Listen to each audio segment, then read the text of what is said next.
Welcome back to the CoDaKrew podcast. Today, we're covering match week 19 of the Premier League. And if you don't already know how this works, our current scores and scoring system are on screen now. And last week, Swapno got 6 points. I got 4, so I'm still up by 1 for now. But it was not an amazing predicting week for us overall. To be fair, the post-Christmas match weeks are always a little bit unpredictable. So hopefully we will be bouncing back and doing better this time around. So let's get started with Chelsea vs Bournemouth. Okay, after Chelsea's game last weekend versus Newcastle, I did say that I thought they looked good after halftime. They had a great recovery, and I was looking to see if they could bring those adjustments in straight away versus Villa. And they did start well. The press worked, the spacing was cleaner, and Villa were pinned back for almost an entire half. They really did not create much to start.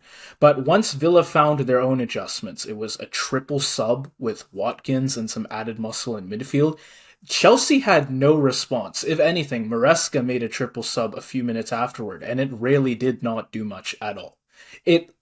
Any control they had previously just evaporated. I feel like it was almost a reversed version of that last game versus Newcastle. And while I definitely think Maresca got outplayed at halftime tactics-wise, I also feel like this Chelsea team just really struggles with any kind of setback in their games, which is a bit concerning for me. Yeah, I think that is absolutely true. I have 2 takeaways from that exact same phenomenon I totally agree with you that we just saw in that match against Villa. First off, I actually said that I thought Chelsea were going to be able to take that momentum from that second half against Newcastle and push that forward into this match. But that was under the assumption that Chelsea would use the same starting lineup that they did in that match and that they did at the Club World Cup. They did not do that. Instead, Enzo Fernandez once again finds his way into the Chelsea starting lineup with completely not through his merit, evidently speaking. If Chelsea, I believe, had Malo Gusto and Reece James instead, they would have been a lot more in control possession-wise, and they would not have let that game slip through their fingers. My other thing I've noticed from that match was that we'll talk about it a little bit more when we get to Villa.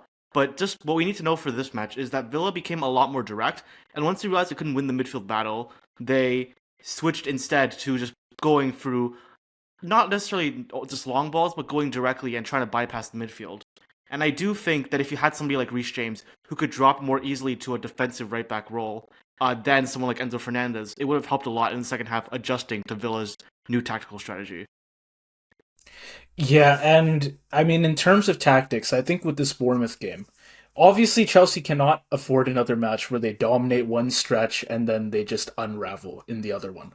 And Bournemouth will not have the bench impact of Villa, so that is a good thing for Chelsea. But they can still test Chelsea's reaction speed to whatever adjustments they do make. And if anything, I'm worried Chelsea could now flip back to what happened against Newcastle. They might just fall behind early, and then they might need halftime adjustments again to get back into the game.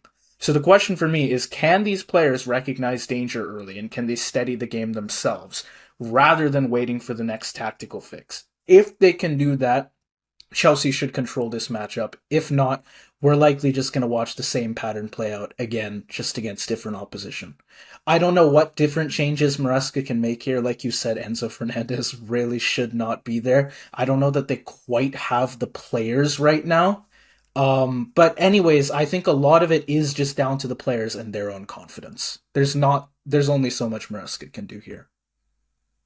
And even though I do think a lot of these players, there should be a lot of question marks about the starting lineup, I still am of the perhaps minority belief that it should be Jamie Gittins and Estiviao who are the starting wingers, and not Pedro Neto and Garnacho, as well as obviously what I've said about Enzo earlier. But I do agree. As of right now, it seems that the only attacker that is able to finish chances somewhat consistently even is Joao Pedro. And I know even that one goal he did score was really Reece James' doing, but I'm just speaking more generally here. Cole Palmer has not been good since coming back from injury. I believe last season it was around this time too, around Christmas, when he started going on through that cold streak, and it was months and months he didn't score a goal in the Prem. Pedro Neto as well, and Garnacho the entire season have not really shown a good finishing eye here. So if Chelsea are going to be reliant on just maybe one player, if that, to finish chances on the offense. I mean, that's the issue that Bournemouth have right now. That was also a big contributing factor to that loss against Villa. I would argue that they really should have closed the game by the end of the first half, but they were only able to get one goal from all the chances they had. Yeah, and speaking of Bournemouth, they had a slow start 2 games ago against Burnley, and I talked about their attacking waste. I said all the chances they had to build a solid lead, but the execution just didn't come through, and they left themselves vulnerable to an equalizer at the end. This first half was worse. Semenyo got a decent shot off at the start of the game, and then nothing. They conceded early, they looked timid in duels, got dragged into set piece chaos, and gave back nothing on the other end. Now, I treat Bournemouth a little bit like Liverpool, in that with the way both teams are right now, they need a good early scoring to keep ahead. You cannot trust the defense with a 1 or even a 2 goal lead, let alone if you go behind to start with. So the offense has to perform well, and for one reason or another, maybe because that intense pressing style that Bournemouth have been trying to keep up the whole season has left their players really tired. For one reason or another, their offense just is not clicking right now. So I don't think the team as a whole has much of a chance here, unfortunately. They really do need to score goals, and I don't know that they will. Yeah, I mean, there's a lot of issues that you're highlighting here. One, obviously, the offense has not been firing for the entire season, with the exception of Antoine Semenyo. I think they're seeing a lot more injuries this season. Ben Doak, Tyler Adams. Um, they're playing Alex Jimenez as a winger right now. He's a right back, and they're playing him as the right winger just to show how bad it is for Bournemouth right now. They have a lot of missing players in the midfield. Their high pressing style makes them very vulnerable to teams that can put balls in behind. I mean, we've talked about this before. This is what led them to get ransacked by City and Liverpool.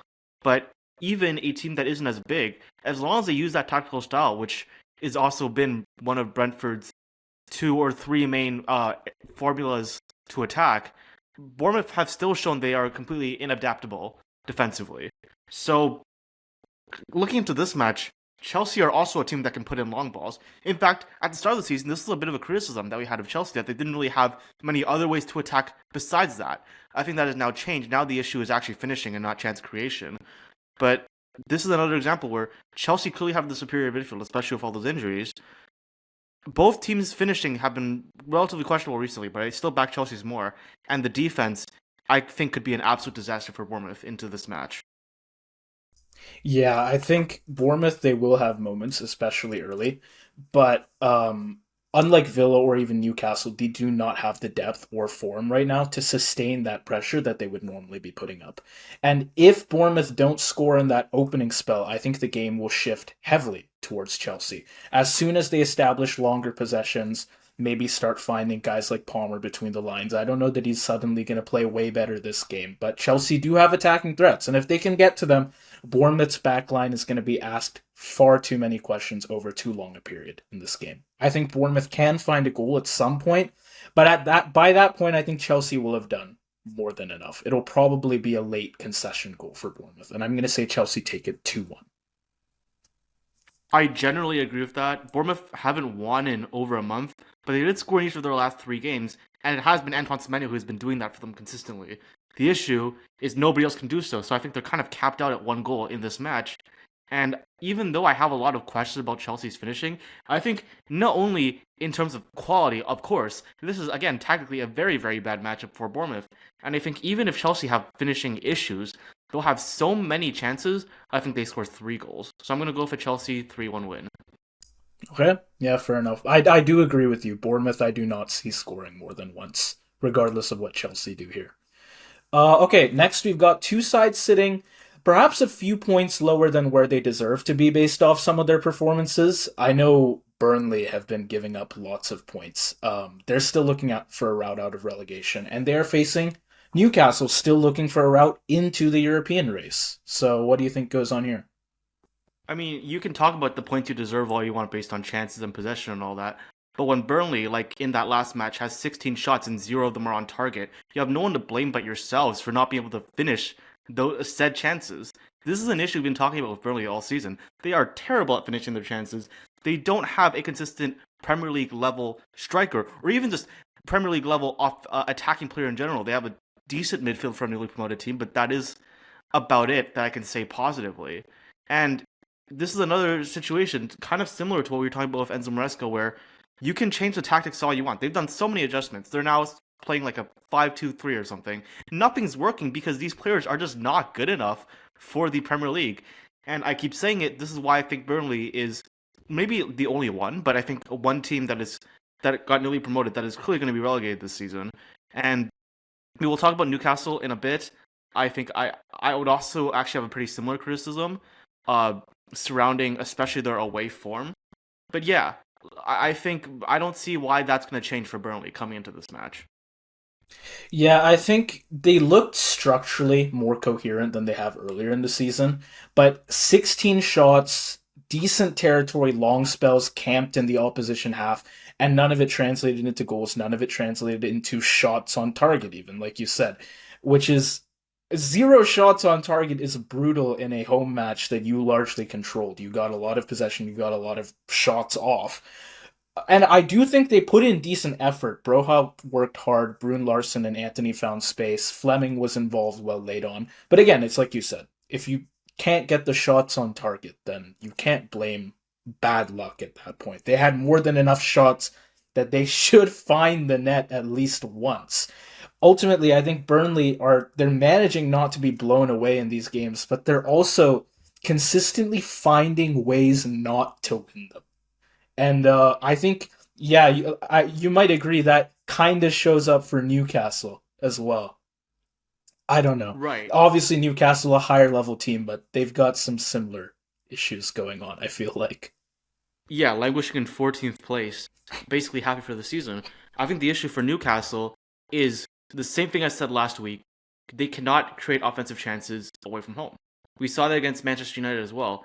With all due respect to Man United, when you're a team with Newcastle's quality, even though that match is at Old Trafford, you should score a goal. They did not even really get all that close to doing so in 90 minutes against a Man United team that has been severely weakened by both injuries in the midfield and players being missing to AFCON. And what Newcastle has shown is, for whatever reason, Voltemade can't perform away from home, and they have no secondary strategy. The secondary strategy is just, I guess, Anthony Gordon spams crosses, which he will miss statistically 80% of. That's not a very good secondary strategy. Maybe it'll work against a team like Burnley, but that is the reason that Newcastle are doing as badly as they are so far this season. And again, like, sure, they should have more points based on possession and chances and all that, whatever. Fair enough. But again, you have no one to blame but yourselves. I'm being very negative about this, but that's how I see it as a neutral. Yeah, I agree. Newcastle just have. I mean, they're like. They get along the pitch well until the final third, at which point they just lack all clarity. Yeah, Burnley can't finish chances. Newcastle tend to have trouble even creating them. And yeah, they go behind with one set piece and they just don't recover. As if they weren't bad enough offensively to begin with. Once they go behind, they really just have nothing. And yeah, it is such a pattern for them in away games. They're just so terrible away from home. Once they fall behind, they just cannot impose themselves. And I think, luckily for them, they're a lot less likely to fall behind in this game going up against Burnley, even with the fact that they are away from home. But I do think outside of this matchup right here, yeah, they should be very concerned that they are playing down to the level of these about to be relegated teams. And so they might not get any higher up the table if they keep this up. Yeah, this is arguably the easiest match Newcastle can play away from home in the entire Prem. And I even said over Wolves because, like you were saying, Newcastle do a lot worse when they go a goal behind. Wolves at least has a chance of scoring a goal. I don't even think Burnley can do that. So this is if like Newcastle have to win this match. I really think it would be a very damning indictment of this criticism that we've been consistently making of this squad. And that being said, however, Newcastle have so much more quality than Burnley, right? The one thing Burnley have over some teams is the midfield, but definitely not over Newcastle. There was perhaps going to be a weakness in the right back position with Livramento out, with all the other injuries in the defense, and Lewis Hall playing there. Or not Lewis Hall, Lewis Miley playing there.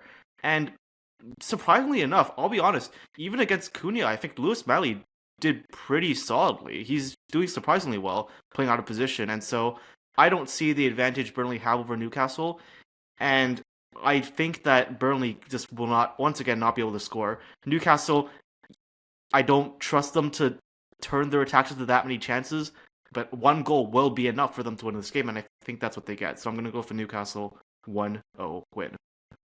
Yeah, I think this is a game Newcastle they should win, even if it's unlikely to be super comfortable for them. Because, like you said, Burnley are not scoring.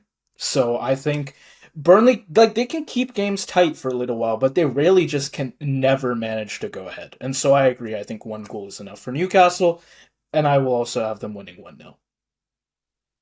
All right, well, then that moves us on to West Ham vs Brighton. Two teams that have been on pretty questionable form recently. West Ham all season. What do you think about this match? I think West Ham are facing some problems pretty similar to the teams we've just looked at, especially Burnley. I think, like Burnley, West Ham, they put in effort. They create decent chances, but they can't finish anything early on, and all the while they just become more vulnerable across the match. Against Fulham, they had enough opportunities to put the game away, or at least give themselves a strong enough lead to expect a draw by game's end. But it's that same pattern. Promising build-up, poor execution in the box, and they leave little enough margin for error that one mistake, like in that Fulham game, can undo all of their effort toward the end of the game. It was a big mistake from Scarles, of course, but Yeah, it shouldn't overshadow the bigger issue, right? Which is this team, when they have phases of control, they just can't come out of them with anything. And then they fade out but as the that is game a big goes on. issue as well. I mean, having both of your fullbacks missing to AFCON, having to play Scarles as a starter in the first place. Yeah, I think you said one or two videos ago, yes, that they were really going to struggle with their Yeah, backline I over mean, AFCON, over like this what next a what month an or so. embarrassing way to prove me right. Yeah, right. I don't know if they don't find something in the first half, my expectation is a loss. That's what it is for me. That is the thing, but on the flip side, Brighton have also been on pretty terrible form. They are now at 5 winless games, and I know on paper a 2-1 result against Arsenal at the Emirates is not too bad, but like let's be honest, they created absolutely nothing. They were lucky that Saka and Trossard were not finishing their chances in that match. It could have been a lot worse for them on the score sheet there. And Brighton, as I say all the time, they are a very streaky team. When they start winning, they will keep winning and they will become one of the toughest teams to beat in the Premier League. But when they're losing, I remember last season, there were so many times when I would think, oh, that's such an easy match. They'll finally finish they're finally going to end their, I guess, winless streak. And they kept disappointing me. So I'm Have going to have to temper you my expectations a little bit. Yeah, have you seen that one image? I think I might have pulled this up in the last video actually, but it's in their last 240 games, and this was only like 2 months ago, I want to say, when this was made. Brighton had 80 wins, 80 Yeah, draws, and yes, 80 losses. yes, Yeah, yeah. That wow, they're consistent. They're consistently inconsistent. I'll give consistently them that. average. They're Yeah. consistently inconsistent. Yeah. Um. What I will say as well, this match just played out not that long ago. They played each other pretty recently. That was a 1-1 draw, and Brighton were at home. Obviously, West Ham losing those fullbacks is a huge concern. Brighton are now going to be away from home, and they're going to be without one of their most important players. Yes, he was inconsistent at parts of the season, but I think Carlos Baleba, closer to AFCON, did start to, look a bit more like his former self again. And so I think that is also a contributing factor to Brighton's recent downfall. Yeah, I do think the home draw is pretty telling in this matchup, but I don't know. I want to say West Ham are just really not looking good right now. They're obviously in a points wise, they're way better off than Wolves, right? But I think like Wolves, they're just really lacking the motivation right now. And I'm gonna say actually a thing about them playing at home. One thing I've heard from the fans, or I've seen them talking about, is right now the atmosphere at London Stadium is really toxic. Like it's Yes. actually not necessarily a good thing for them that they're playing at home. Um, and so I almost would not take that into account, that the fact that they have a home advantage, because I think that gets nullified by whatever is going on with the fan base right now. I actually And agree with you, by so the way. I agree. Okay. Yeah. Now I think perhaps I'm going to take this a step further than you are though. And I am going to actually say I think Brighton win this one. I That's think very all the reasonable, goals, to be fair. yeah. I Sure. think all the goals come second half. Like West Ham will try and push for a goal first half, but it'll stay level, and the longer it stays level, the more that tension is going to creep into West Ham's decision making. And I think the match will really stretch second half. It'll be back and forth. West Ham will be chasing anything they can get after their early effort, but Brighton can just stay a bit more calm under pressure. West Ham are very under pressure, maybe even more so at home, and I think Brighton just get the better of them. That's all. So I'll say 2-1 to Brighton. Fair enough. I basically said everything I have to say about this match, so I'm not just going to repeat myself too much. I'll just say, to quote a now disgraced former president, fool me once, shame on me. Sorry, fool me once, shame on you. I'm misquoting it just like he is. Fool me twice, and he said, I won't be fooled again. So, 1-1 draw is my prediction. Just like last time they played. Yeah, fair enough. I Yeah. guess now we can move on to Forest versus I just Everton. realized our UK audience has no idea what the fuck I'm talking about. Yeah. I'm Okay. sorry. Forest would hope to be a lot higher than what 17th right now. Yes, but yeah. What do you think of them? Well, they're alive, and that's something, I suppose. I will say their last match against Man City, I don't think is. It was pretty encouraging, despite the fact they lost. To be quite honest, for example, Sean Dyche played, exactly what Sean Dyche plays, and they lost. But for example, Erling Haaland looked human. I would arguably say that Murillo locked him up the entire match, and essentially took a Ryan Turkey masterclass, and he's been amazing all season. But a an even above average Ryan Cherky masterclass for City to just barely steal the game late on. So I think taking that into account, taking the recent slight uptick in performance of Sean Dyche, I wouldn't be too discouraged if I were Nottingham, even though they are 17th. Yeah, I think it was a pretty encouraging performance. For long stretches, they were compact, they were disciplined, and they limited City to largely sterile possession, forced the contest into basically a low tempo. Yeah, I think the structure worked out for them, but the problem is when the game does open up, when they had moments to push on after equalizing, they just lacked the control to sustain any pressure. Forest, to their credit, they can match stronger teams physically and structurally, but I think they're always playing on the back foot, basically. So turning strong phases of control into strong attacking threats is not easy for them to do. But I do think in this game playing against Everton, they'll have a much easier time of that. So it's promising, a promising showing for sure. Yeah, yeah. And this Everton side has been the opposite of promising recently, if we're just going to be completely honest. Dewsbury Hall still injured. Ilman and Jai at AFCON. Jack Grealish partying a bit too hard, and he now has, I guess, picked up some stomach flu or whatever the hell he has. So yeah, completely ransacked. Everton's attack is.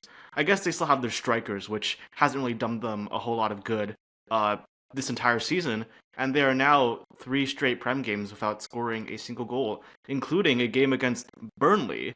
Uh, so yeah, it's not looking very good for Everton. I would arguably say, actually, not arguably, I would definitely say that Nottingham fans actually have more to be encouraged with right now than Everton, at least in the near future. Yeah, I think it wasn't the worst showing for Everton with the fact that they are so depleted, so low on creativity right now. I mean, they didn't even have Grealish in that game against Burnley, and they still did manage to avoid defeat through some discipline, through some defensive focus. They But they yeah, managed to avoid all, defeat through Burnley having zero they're shots on they're target also from playing 16 Burnley, attempts. So they're also Yeah, playing Burnley, right? And then yeah, they I'm not had giving them no credit offensive for threat. that. They still conceded Yeah, 16 shots. right.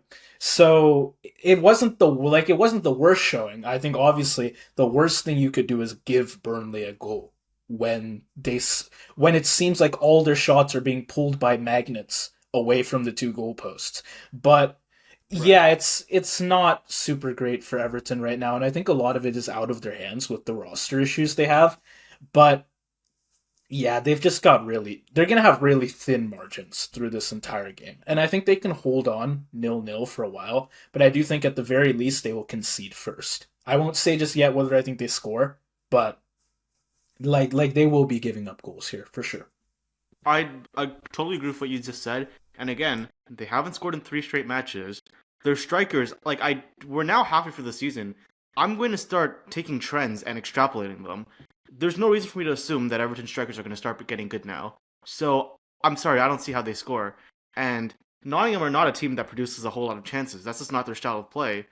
But they managed to get a goal against City. So I'm just going to say it. Sean Dyche, masterclass, haram ball, Brexit football, anti-football, whatever you want to call it.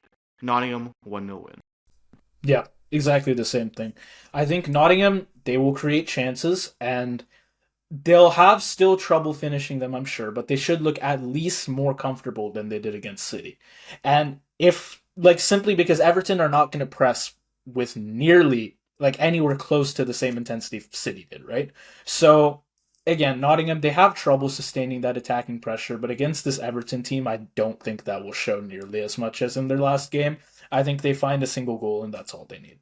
And yeah, Everton, really bad in offense right now. I don't know what Barry's doing. I don't know what Beto's doing. They're not going to score, man. Yeah. Yeah. 1-0. All right. Well, let's go to a little bit of a more exciting match now. We have Arsenal playing Aston Villa in what, if you told me this at the start of the season, I wouldn't believe you. What is a maybe title deciding match? Tell me what you think. I think first off, Arsenal. Um, their win over Brighton, it underlined for me first off how good they are at establishing control, and second, how bad they can be at putting games away sometimes. The opening hour was great. Sharp circulation, aggressive counter pressing, Odegaard finally reasserting himself between the lines, constant pressure to force errors. But even with how poor Brighton has been lately, I feel like they had a lack of ruthlessness and it did keep the door open. Too many chances required extra touches, too many attacks ended without conviction, and the team went into halftime went with 1 goal when they could have and should have had more. Of course, they went up 2-0 soon enough with another own goal, I will say. But again, I feel like the margins felt thin for the whole game. And Brighton have not been great offensively. I don't know that Arsenal would have given up a draw. I think to the vast majority of teams they would not there. But still, like against Brighton, I would have expected better with how Brighton are playing right now. Arsenal just cannot afford these narrow margins. And honestly, if I think there's one team that definitely could have drawn with Arsenal in that situation, it is Villa. Villa are a Yeah, comeback machine. And absolutely. this game that's coming up is the kind where even a 2-0 lead 2-0 lead, let alone 2-1 like Arsenal had towards the end of their last game, a 2-0 lead could fall apart very quickly here. And I Yeah, I think mean, Arsenal should be concerned. Ask Brighton what happens when you have a 2-0 lead against Villa. It is never a guaranteed win with the way they've been playing this season. Um, I will say though, I continue to say this. I don't know if I feel like I'm gonna get the secret Arsenal fan accusations at this point with how much I keep defending them, but I'm still getting reminded of how Liverpool were last season. Because it's not that they're getting last minute winners the way Liverpool were at the start of the season. You can win every game 2-1, 1-0, 2-0, whatever it is. They're controlled. Brighton never got particularly close to scoring an equalizer. And in all those other previous matches where they won very narrowly, they were never in any real danger if you watch the games of losing the 3 points in the end. And that is what ultimately decides who wins the Premier League. It's not the margins. I don't know how many times that we've had equal goal differential, but that's a very unlikely case to happen, even with how tight the Premier League is this season. So Arsenal continue to be that team of solidity, even with now even more defensive shenanigans with injuries. Urian Timber and Ben White. Declan Rice apparently can play right back. Apparently, I was not aware that half of the midfielders in the Premier League have right back as a secondary position, but apparently that is just the case this season. And so, disregarding Villa for a second, the season as a whole, I'm still not too worried about Arsenal. For now, at least, they are still my favorite to win the Premier League. Yeah, okay, that's fair. I think for Villa, That last game they played against Chelsea reminded me a lot of the one they played earlier against West Ham. Playing second best for really long stretches. They looked passive in possession. You could definitely say they should have done more in the first halves of both those games. But crucially, the players never looked rattled, nor did Unai Emery. Again, with this Chelsea game, usually a triple sub at halftime has an element of desperation to it. Not this one. I think these changes were really good. Ollie Watkins gave them clarity in attack. Jadon Sancho on the wing, paired with Rodgers, made them both more dangerous. And Amadou Onana added a lot of physical authority. I think Emery is really adaptable, and that adaptability of his, paired with a deep belief with this team, unlike Chelsea, who they were playing against, that Villa can't actually get past their setbacks in a game. That is how they're able to keep taking points from these games that have seemingly very thin margins. They did it against United last week. They did it against Chelsea here. They find control at the decisive moments, and so from seemingly a very bad position, they are able to get themselves points. And I think they could do it here. They very much have the potential to.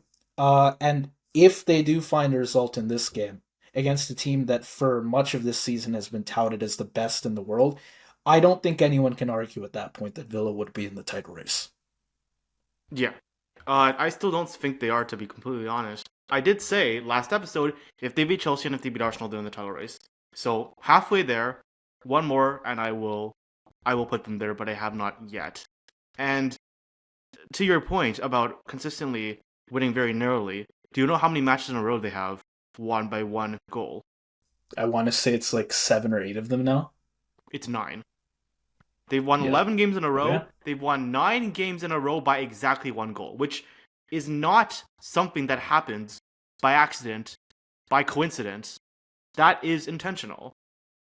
What we saw Unai Emery do at halftime in this match, essentially, and they talked about this earlier, but just to be a little bit more in depth, first, play a much more direct front three in that, obviously Morgan Marshall was already like this, but Jadon Sancho is a dribble first, go at the defense first type winger, not more of a like Crystal Palace-y drop back, help out in the midfield type winger that someone like Daniel Malin would fits more the stereotype of.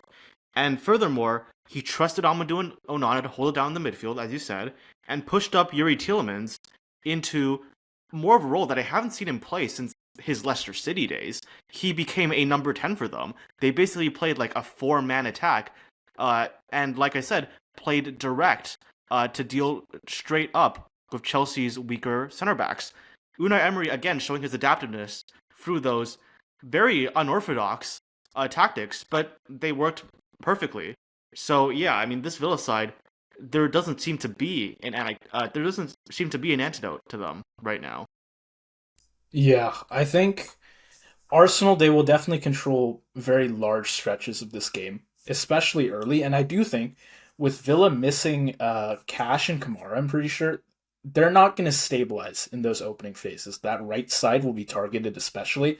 And I fully expect Arsenal to score a goal, if not 2, in that first half. They will look sharper, more settled, and they will look like they can put the game away. But do you remember what happened in that Sunderland game? By any chance? Which one? The Arsenal Sunderland game? Sunderland came back. 2-2 draw. Yes. I think Right. because you said you're an Arsenal, because you said you don't want to sound like an Arsenal defender, I get the feeling you have them winning. I do not. I do not. I feel like I just want to have faith in Villa because I'd really love to see them win the title. I think they get Well, a I draw had here. Chelsea beating Villa too, and you didn't. So maybe you are onto something that I'm not. I'm gonna give them a draw. I'm gonna say it's 2-2. It'll be high scoring for sure. Again, I think Arsenal could even find 2 goals first half, but I think Villa will find what it takes to get a comeback. I just feel like it's inevitable with this team. If they break down, it's not gonna be against Arsenal. Yeah. I'll say this. In all my I mean, listen, I'm a relatively young person, so I don't mean to say, like, I'm not talking about decades here, but in all my years of watching the Premier League, one thing I've noticed is that when we get into not necessarily title-deciding matches, but matches between title-contending teams, what ends up happening is form doesn't matter. the most striking example of this is in those few years when it was Liverpool and City clearly above everybody else. When during the Jurgen Klopp, these Pep Guardiola days. I mean, you remember this as a Liverpool fan. It doesn't matter how good or bad Liverpool was beforehand. It didn't matter coming to that match. And that's sort of my thesis for what I think is going to happen here. I don't think it matters that Villa are on a hot streak right now, and Arsenal have looked a bit questionable in recent performances. Obviously, Villa are a very good side, but like we already knew this last season, right? So I'm gonna agree that there's 4 goals. I agree it's very high scoring because these sorts of title deciding matches always are. So But 3-1. if we're 3-1 is my prediction. If we're basing it off of how things went in the past, I'm gonna say Arsenal win the 3-1. All right, so this match right here, when one of us goes ahead by the end of this match week, this match will be the exact reason. You say don't say that because whenever you say it, we end up getting into a draw situation. So let's not. Okay. If one of us is that is ahead. Oh, so we're gonna be level on points by the time this ends. Well, now we are. Now that you've jinxed it, yeah. Great. I mean, I don't mind that. That's a point gain for me. No. I suppose, I'll take yeah. it. I'll take it. But if you're correct about this, then I will be happy with a draw because that means I picked up points in other places, and I guess kind of stabilized myself. Yeah. Okay. All right. We move on to now.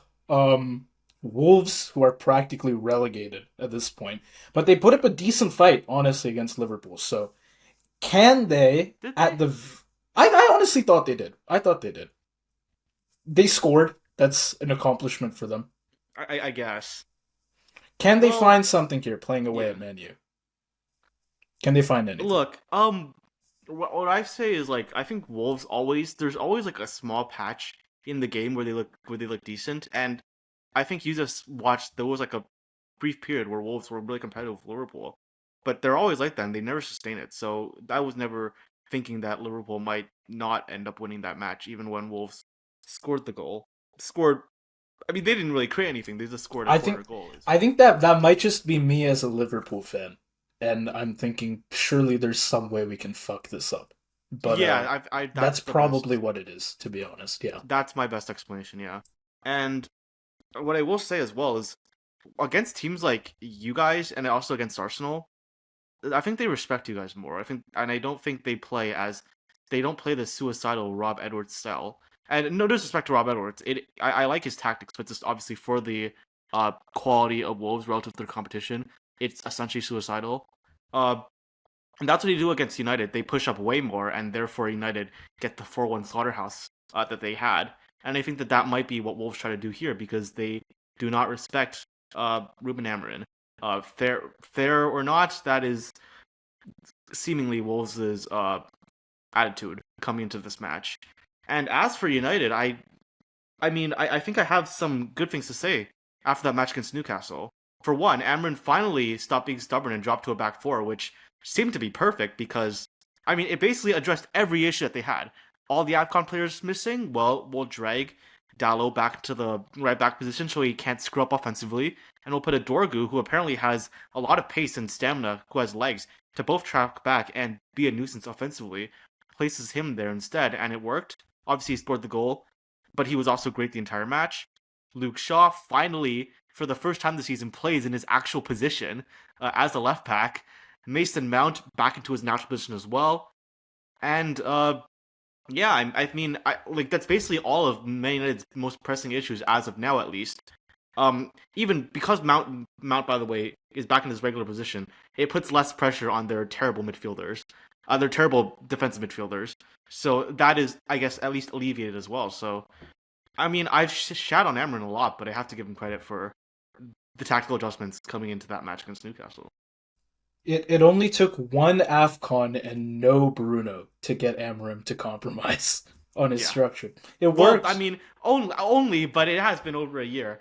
It has been over a year of, I'm never going to change my system. I'm always going to do this. It's still significant character growth for him. Yeah.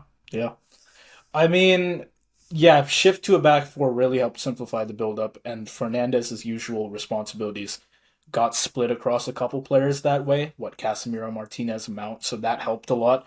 Reduced, I think, the reliance on a single creative outlet. Dorgu was real good Luke Shaw back in his regular position is real good. I think a lot of players just turned up for this game. And so part of it is the tactics, and it's great that for how much it took, it is great that Amram was finally willing to compromise. But I do also think that the players are doing better, the ones that they have available on the roster here, which does give me some hope for Man U. And then again, I guess they don't need that in this game, right? Yeah, They could be I playing mean, shit, and I don't know that it would matter. But at least for the future, right? It's something to be hopeful about. That their players are doing better, just even on an individual level. yeah. Just to throw it out there, this Wolves team is so bad that they made Florian Wirtz look like Prime Lionel Messi. This guy went 7 for 7 on dribbles, which never happens in the Premier League. He created 3 key passes and he scored a goal. You could see it a goal to Florian Wirtz. Like, come on, come on. What are we doing, Wolves? I know you're bad, but this is a new low. Yeah, but if it's any team that's going to give Verts his first goal after this, after what's been going on this season, I think it has to be Yeah, Wolves, man. no, Yeah, fair enough. yeah, So, with that being said, I mean, I don't think even if Emrin did none of that, it's still a win. I don't even think that changes my prediction. I'm still going with a United 2-0 win. yeah. I have the same. I don't think we even need to discuss it any further. It's Yeah, Wolves, man. Yeah. yeah. I guess the one thing I will say is because United never really blow teams out, I guess actually besides Wolves early in the season, that's the only reason why I don't have a higher goal margin. It's just not really in United's style. They are more of like a score a goal, take a lead, and then sit back sort of team. If they I weren't think like it. that, they would have scored. I think they'd Yeah. win by even more. Another thing is they are missing Diallo and Embuemo, right, to Afcon. So Tafcon, yeah, yeah, I'll say I think 2-0 is reasonable. They do what they need to. They don't go wild with scoring. They don't have to against this opponent, right? fair enough. Yeah. Okay. Then to start off the new year, we have a rematch for two teams that gave us a very exciting game just a few weeks ago.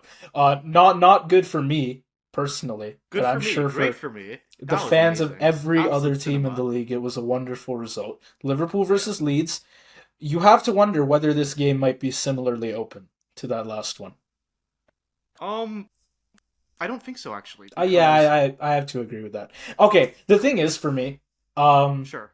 Elland Road is a big thing for Leeds, right? I'm just gonna say if it's at Anfield, I think it goes differently. Well, I think the bigger thing for me is that they're no longer going to be able to play their 3-4-3 style because, I mean, that was always less sustainable for them because they have to play an extra center back. They've already had injuries there, and now Joe Rodon got injured as well, which forced Leeds to revert back to the four back, and basically that means what we've seen for them basically over the last month. I think we're not going to see that anymore, at least in the short term, because they just don't have the players to play that system anymore. So I can't stress enough how much of a huge loss that is for Leeds because it was that system that has turned them from terrible to good. People forget how bad this Leeds team was just like a few weeks ago. Before um before Daniel Farka was in made that tactical adjustment, he was in a position where if he lost his next 2 games, that was it. He was getting sacked. He had an ultimatum on him. So I want people to understand that that is the desperate situation that Leeds, through not really any fault of their own, have put themselves back into. So yeah, I think this is going to be radically different than the match we saw last time around. Yeah, and I do think they have found this like nice repeatable route to goals, right? That being Dominic Calvert-Lewin, who's finishing everything right now. But that's Uh because the midfield was started to overload and yeah, create give him exactly. chances. Right. And I think now with this game, Liverpool are going to dominate the territory. Leeds will probably spend long periods defending their own box, and I just don't think they're going to find those same chances. With the roster, who they're playing against, I just don't think they get those same opportunities. And the wing backs have so much work to do. If they want to play anything like they usually do, they've got to step out at the right time, stop the crosses, try not to leave the back three exposed. They have a lot of work, I think, on It the won't be a flanks to be back three aggressive. is the thing. They don't have Oh 3 yeah, healthy no, center that's backs. that's right, that's right. Um yeah, what can I say? It's just it's not a and I know I'm saying this as a Liverpool fan, but I do think we are just like stacked going into this. It's just not a good Yeah. fit for Leeds. No, That's of all. course. Yeah. I don't know. I'll deadass just give a score line right now. I'll give it 2-0 to Liverpool. I don't Okay. think we're super confident offensively, but Leeds are not going to score. Unfortunately, Calvert-Lewin's streak is going to end here because they just don't Yeah, I have agree. I the mean, you have structure to here. feed him. He's a traditional striker. You have to feed him for him to score the goals. And that's going to be a big issue for Leeds. I think Yeah. Liverpool are slowly getting better, by the way. Um, I know it was Wolves, but I do think more of like as a confidence thing. Vert scoring his first goal is going to make him better. Chiesa finally getting a start is going to boost his confidence as well. And it's not really mostly because Liverpool are getting better. It's mostly because of this Leeds thing that I'm saying this. You're gonna, I might have accidentally just cursed you, but I'm actually gonna go for Leeds. Sorry, with a Liverpool 3-0 win. 3-0. Okay. All right. Yeah, I just think I think Leeds not only are they reverting back, but they're going to be so not used to it, and they'll have no time to prepare for it because there's like no time between match weeks now. That's screwing everyone over. It's screwing us Yeah, over, man. it's It's screwing yeah, us no, over. but We especially Leeds, they're like especially cooked now. yeah. Okay. 2-0, 3-0. Yeah. I don't think Leeds score either way. That brings us then to Palace, who have been a bit light on scoring as of late, but their last game where they scored more than one was against Fulham. So can they do it again in this match, or do Fulham have it in them to turn the scoreline around here? Hmm. Well, if there is a team that is suffering as much from this fixture congestion as Leeds, it is Crystal Palace. They have I feel like I'm repeating myself every week, but I keep getting proven right. They don't have the depth to deal with this congestion. They demand too much out of their double pivot for the fixtures that they're having now, stamina wise. Adam Morton is actually doing surprisingly well, given how tired I know he is every match, but the rest of the team is really struggling. And part of the struggle as well is with Ismail Assar at AFCON. They basically have no good attackers besides, I guess, arguably Yerby Pino, who is still a huge downgrade from Eze. You know, John Fleet Mateta hasn't scored like a goal from open play from since like start of November. Uh, Justin Devaney, who with all due respect, is not ready for prime time. So Palace are in a world of trouble coming into this match. Yeah, I think Glasner, I know he did a couple interviews after the Tottenham game, and he was quite blunt about the fact that Palace's roster, like, they just lack quality right now in the positions that matter.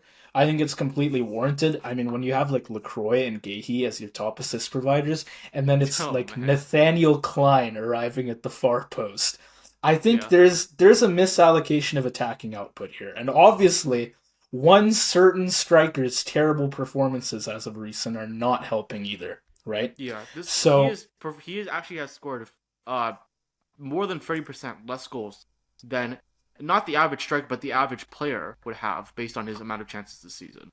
okay. Yeah. So wait, then he's not a striker then, is he? What what His what is Mateta then? What is his position? bad, not Off the good team, I at guess. Off the football, team. I would say. Okay. Yeah. Yeah, probably that. I don't know. Their attack is bad. The defense is okay. Set pieces has been a real problem for Palace as well, from what I've I seen. think that's because they're tired though. I think That's true. But that's then my take also on it. they have aerial losses. I know that. Like Richards is gone. What Sarr is gone. Munoz is Right, gone. They have right. smaller replacements and they've been exposed. I think Palace, like they even tried to limit Tottenham's corners. They prepared for that threat, and they still conceded, and that is what lost them the game.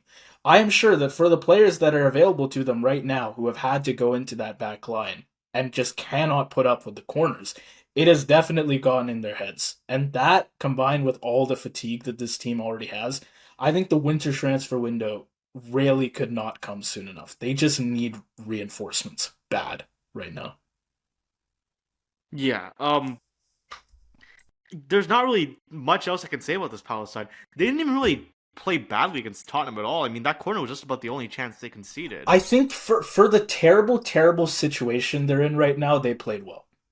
But Unironic, yeah. Like like Glasner's they doing the best played he well can, for the man. fact that they were handicapped, which still means they're gonna lose. So what Right. can you say? Well, I'm not so sure they're gonna lose this match. I'm Okay, not. yeah, That's yeah. not. This is not an official prediction from me yet. It might be in a few minutes, but you'll find out. Um, Yeah, no, I totally agree. Like, and even in that match, they still had clearly better chances than Tottenham. They should have still won, right? And they would have still won if Eze was still a Palace player, but he's not. And so, yeah, I mean, Palace are just in a terrible situation here. The only upside I can think of, or not the only upside, but a upside I can think of, that's actually on them, partially, is that as bad as the midfield is right now, Fulham's, I would still argue that like tired Palace without uh Kamada's midfield is still better than Fulham's midfield right now, which is a terrible statement to say for any team that is not Palace in that comparison. Yeah, I don't know. I think if there is a team that Palace can still beat, Fulham would be one of them just because of that. Yeah, and I think Fulham, I mean, in that last game, they were all right attacking wise. Obviously, they did not dominate Were possession. they? I don't know. It's probably an improvement for them. But okay, no, you know what? Because they were playing against West Ham. So actually, I should And throw that their out the goal was window. like not their creation, just to be so Oh clear. shit, you're right. You're right. That was new guy in right back. Right. No, that's my bad. I shouldn't say they were as probably as mediocre as ever offensively. Um, I don't know. They can at least stay in games. Like they were putting on. To be fair, they were putting on Again, pressure it's at West the end Ham of the game. though. But Like all of these what to compliments take you're what saying, to fair take enough. away? But my response to all of them is it's West Ham. It's West Ham. It's West Ham. Like I don't Yeah, care. what to take away with Fulham? Like they're decently well off in the table. Like I don't think they're especially at risk of getting relegated now. They beat what was essentially a relegation rival in West Ham, right? Right. But I I mean, don't think I that's feel going like to the teams that are translate getting to this relegated game. at this point are like completely cut and dry, unless Yeah. West Ham fire Nuno, which I'm hearing might actually happen soon, and sign somebody I who's able think to get them they out of the have rut. to at some point, surely, man. It's just not But I been mean, working. I'm inclined to agree with you, but I just don't know who can you even sign at this Yeah, point because like that's my problem. Nuno I is don't know who that is your guy, best one. and Sean Dyche is no longer on the market, so I don't even know what you do. Right. But I feel like they have to try something new at some point. Like West Ham are not Wolves, right? I think Right. I said earlier Wolves' relegation is all but guaranteed at this point. West I mean, Ham is they have a I will. chance. This is So what I like think. I think, in my opinion, unless Bournemouth's form slips completely to the point where they just do absolutely nothing, I would say the same thing about Brighton. But I think they're so far ahead that's not even like mathematically a possibility for them anymore. Um, I think it's, and I guess also maybe if Leeds keep getting injured for like the rest of the season, and they can somehow never play their style again. Okay, then maybe Leeds as well. But barring any of those like highly unlikely cases, I think we already know who the three teams getting relegated are this season, yeah. and West Ham is one And of them. right. Now I think Fulham are good at this point, but Yeah, that's not to say they're gonna win here. I don't think they win here. I think Palace will have long spells of pressure very early, and despite the fact that they are as tired as they are right now, they still have Adam Wharton. And I don't know how he's doing it, but yeah. he still looks decent, and decent against Fulham Not is even decent. enough. He was like, I think he was the best Yeah, player on the you pitch c- in that match. no, yeah, I agree, but even decent against Fulham is enough, to be Yeah, honest. I think maybe Fulham can find a goal just because Palace are like so out of it right now. yeah. But despite that, I still think Palace take it, and I'm gonna give them a 2-1. I fully agree. I'm Maybe gonna say home 2-1 as well. stadium gives them like that last boost of energy they need, and they find the win here. I think that's part of it because very recently they also won a match they maybe shouldn't have won 2-1 because it was at home last minute. I think like they're a team that could also just because of how tired they are, because of the lack of morale, just concede a stupid goal the way West Ham did. But I just say Adam Morton gives him so many chances that he'll be like, "Oh, Mateta, you missed. Oh, I'll give you another one. I'll give you another one." And eventually he'll, I mean, probably not Mateta, will probably be like Jeremy Pino or whoever will score, and that will just be enough for Palace to get a win. Yeah. So you have 2-1 as well Yeah, then, yeah. or okay, great. Now Sunderland we have who are so far unbeaten, I think, at home this season. But that will be greatly tested in this game. I think if any game could take that away from them, it'll be this one against City. Yeah. Um, man, Sunderland are such an adaptive team, man. Like they keep surprising me with just how adaptive they are. In that Leeds match, I mean, out of nowhere, this one guy who has not scored a single goal for them yet this season manages to score. I wonder who could have possibly predicted such a shocking result to happen. Uh, Check out our video from a few days ago where I said that Simon Adingra would score his first Premier League goal against Leeds. Um, Anyways, Sunderland, all the midfield injuries, all the absences. Granit Xhaka is apparently all you need because for the majority of the match, when Leeds were still playing the three-man midfield, Xhaka basically by himself held everything down. I mistakenly said that Habib Diarra would be back, and that was because he played on the 20th. But he is apparently still at what he's still apparently going to AFCON. I don't know how this even happened, but like he played 2 days before AFCON started. Nobody else played that match week that was going to AFCON, but he did. So I got confused. I thought he wasn't called up, but he was. But I guess, and honestly, I'm saying this retroactively. No one's gonna believe me. But if I knew Habib Diarra was gonna be out, I wouldn't say Sunderland would dominate the midfield, and I would have said a 1-1 draw. But alas, this is the plight of doing football YouTube. Anyways, still, I think Sunderland will keep it close. I think with Granit Xhaka and the fact that they're at the same of light, I think City might struggle a little bit. And City, I mean, yes, they did beat Nottingham at the City ground. They did struggle a little bit, and I wonder if they do it against a better team in Sunderland, they might be punished for it and not get all 3 points. Yeah. But I will say, in that Leeds game, the second half, once Leeds made some adjustments, was very defensive for Sunderland. I think they just generated very little threat. And so I think perhaps they could get a goal early like they did against Leeds, but they might then struggle to defend that. Because I don't know that that's going to last the whole game. They might not see much in the second half.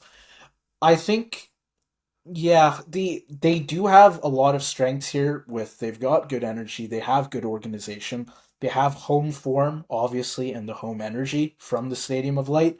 But if they're gonna survive like long stretches without the ball, I think they need to do one of two things. They need to do either a lot more when they do have possession, or they have to play a lot more disciplined in defense. And either way, they'll have a hard time because it's City.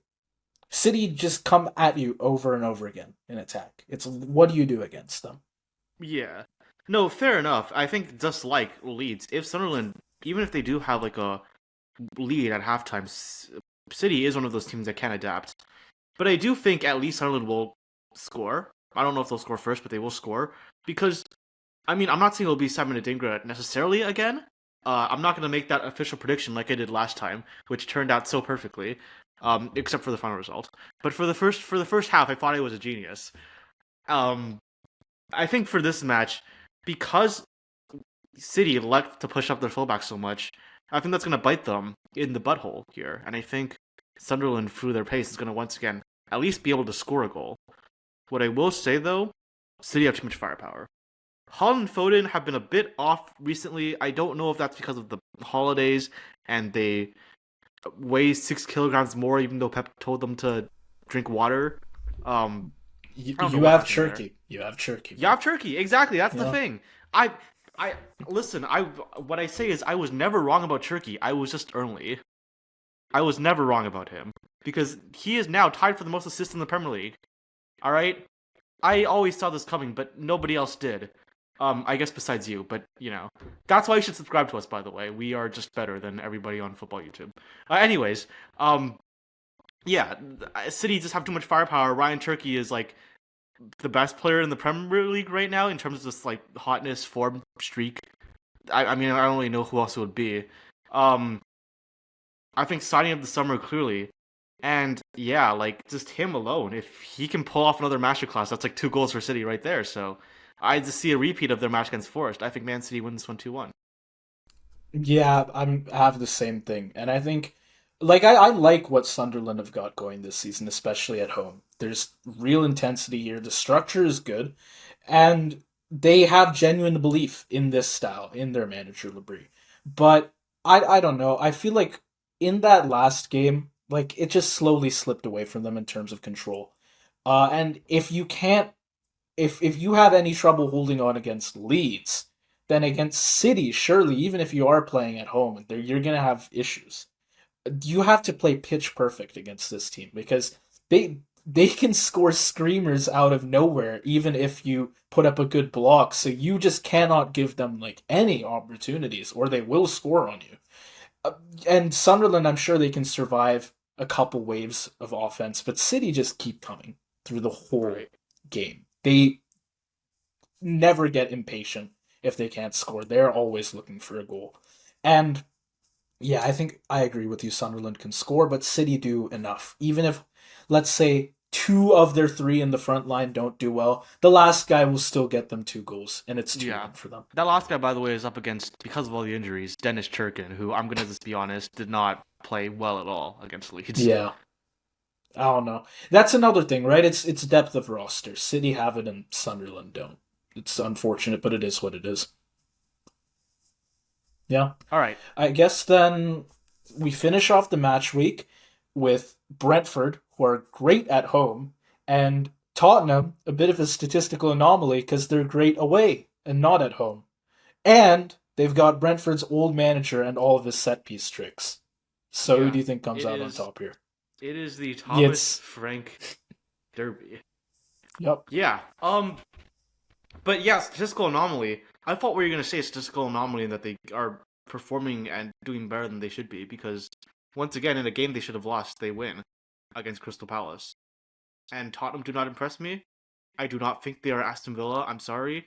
I think that they're just being lucky right now, and they're going up against teams that are tired and do not have attackers and all that. And if you saw how Brentford played against Bournemouth, that is evidently not what Brentford is. So I'm still not really buying into Thomas Frank as of right now, the way I was at the start of the season when he was a lot more consistent, not conceding all those chances that he is now. Yeah, I think for Tottenham, they against this like struggling Palace side that have so many different places in the roster that they're having issues. They should have done more. They'll definitely feel like they should have done more. They could have been more free flowing, they could have been more dominant, but I do think at least they were disciplined and they were aware of their strengths and they took advantage well. Obviously their biggest strength being the set piece. And man, have they gotten reliable with them. Again, one corner, just one corner, despite everything Palace did to stop the corners, just one was enough to give Tottenham the win. Yeah. And Brentford won't be as fragile aerially, I think. Like I said, Palace have some specific roster issues with players gone that made them especially vulnerable. But Spurs will still view dead ball situations as a very real route to control this game. And even if not to control, just find literally the one goal that they need, if they can manage that. I don't think they manage it, to be honest. I will say I think Brentford scores something here. But I don't know. Spurs they're decently disciplined. They've got a decent play style going, I think. And I think they have it in them to keep an adequate amount of control over the game. And they can find 1 or 2 goals if they need to. I don't think they have it to have adequate control in this game because Brentford are a very unique squad. That's true. Brentford punish teams that cannot dominate the midfield and that play aggressively anyways.